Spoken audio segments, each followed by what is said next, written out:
Bismillahirrahmanirrahim. Assalamualaikum warahmatullahi wabarakatuh. Buat semua anak murid tahun 4 khususnya, dan mungkin juga ada anak tahun 5 dan juga tahun 6. Selamat datang ke channel YouTube Ustazah. Dan pada hari ini iaitu hari Ahad bertarikh 27 Julai 2021, kita akan belajar mata pelajaran ibadah. Dan topik pada hari ini ialah sunat hayat. Adakah anak-anak semua masih ingat apakah pengertian bagi sunat hayat?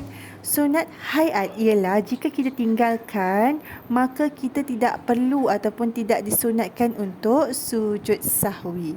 Jom kita teruskan, apakah contoh-contoh bagi sunat hayat? Yang pertama ialah mengangkat tangan ketika takbiratul ihram.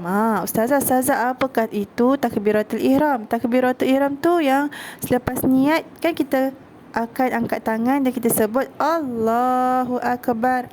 Itu ialah takbiratul ihram. Semasa kita sebut Allahu Akbar, kita kena angkat kedua-dua belah tangan kita. Dan kita angkat tu macam mana Ustazah? Pastikan siku kita tu separas dengan dada kita. Jadi tangan kita ni ada di telinga. Seterusnya, yang kedua ialah meletakkan tapak tangan kanan di atas belakang tangan kiri. Selepas kita menyebut Allahu Akbar, iaitu takbiratul ihram, dan mengangkat kedua belah tangan kita, kita akan meletakkan tapak tangan kanan di atas belakang tangan kiri. Ini adalah contoh tapak tangan kanan berada di atas belakang tapak tangan kiri. Seterusnya, yang ketiga ialah mata kita ketika solat hendaklah melihat ke arah tempat sujud. Kalau anak-anak semua ketika solat mata tu melilau dan pandang tempat lain, jadi hukumnya makruh.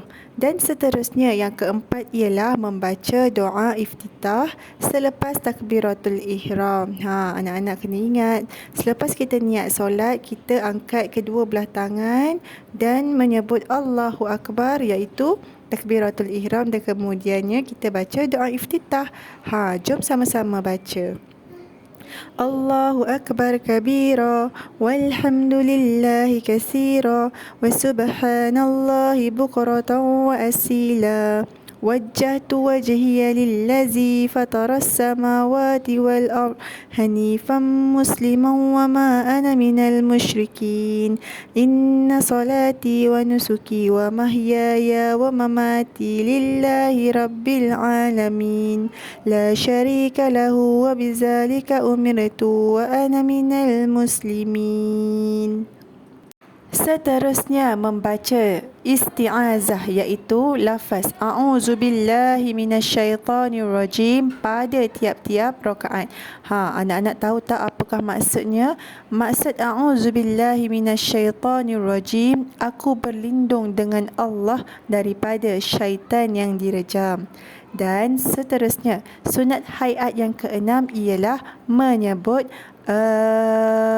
Amin selepas kita membaca surah Al-Fatihah. Seterusnya, sunat hayat yang ketujuh ialah membaca mana-mana surah pada rakaat pertama dan kedua. Selepas kita membaca surah Al-Fatihah, selepas kita sebut Amin, jadi kita boleh memilih mana-mana surah untuk kita baca. Surah Al-As boleh, surah An-Nas boleh, surah Al-Kafirun boleh, mana-mana pun, tak kisah. Dan sunat hayat yang ke-8 pula ialah membaca tasbih ketika rukuk dan sujud. Ustazah, tasbih apa tu? Seperti biasa yang kita dah baca. Kalau kita rukuk, kita baca Subhana rabbiyal azimi wa bihamdih sebanyak 3 kali. Dan ketika kita sujud pula, kita membaca Subhana rabbiyal a'la wa bihamdih sebanyak 3 kali juga. Seterusnya, jom anak-anak kita tengok pula apakah sunat hayat yang ke-9 kita pada hari ini ialah duduk di antara dua sujud, duduk iftirash pada tasyahud awal dan duduk tawarruk pada tasyahud akhir. Anak-anak, ini adalah contoh duduk iftirash pada tasyahud awal, iaitu pada tahiyat awal, yang mana punggung kita tu berada di atas kaki kiri yang kita duduk. Kalau tahiyat akhir, iaitu duduk tawarruk, punggung tu kena letak di atas lantai ataupun sejadah, kena rebahkan punggung kita. Jadi gambar rajah ini ialah untuk duduk iftirash pada tahiyat awal. Untuk duduk tawarruk, ustazah tak ada gambar rajah. Cumanya kena ingat duduk tawarruk pada tahiyat akhir tu, punggung tu kena rebahkan di atas sejadah ataupun lantai. Dan seterusnya, sunat hayat yang ke-10 ialah memberi salam kedua. Kalau sudah selesai membaca tahiyat akhir, kita akan beri salam ke kanan dulu. Assalamualaikum warahmatullahi. Yang tu wajib. Dan seterusnya, kita memberi salam yang belah kiri pula. Assalamualaikum warahmatullahi. Yang ini, yang kedua ni ialah sunat hayat. Dan akhir sekali sunat hayat yang kita belajar hari ini ialah yang ke-11, iaitu berpaling ke kanan dan juga ke kiri ketika memberi salam yang ustazah telah terangkan sebentar tadi. Yang ini pun merupakan sunat hayat. Alhamdulillah, selesai sudah kelas ibadah kita pada petang ini, yang mana kita telah belajar tentang sunat hayat di dalam solat. Sebenarnya anak-anak semua dah biasa buatkan solat, dah biasa baca bacaan di dalam rukuk dan sujud, dah biasa takbiratul ihram, dah biasa membaca doa iftitah. Cuma anak-anak tak kenal apakah itu sunat hayat.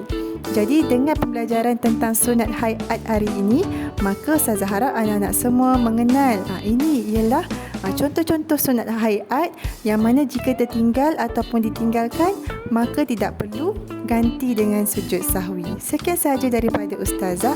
Assalamualaikum warahmatullahi wabarakatuh.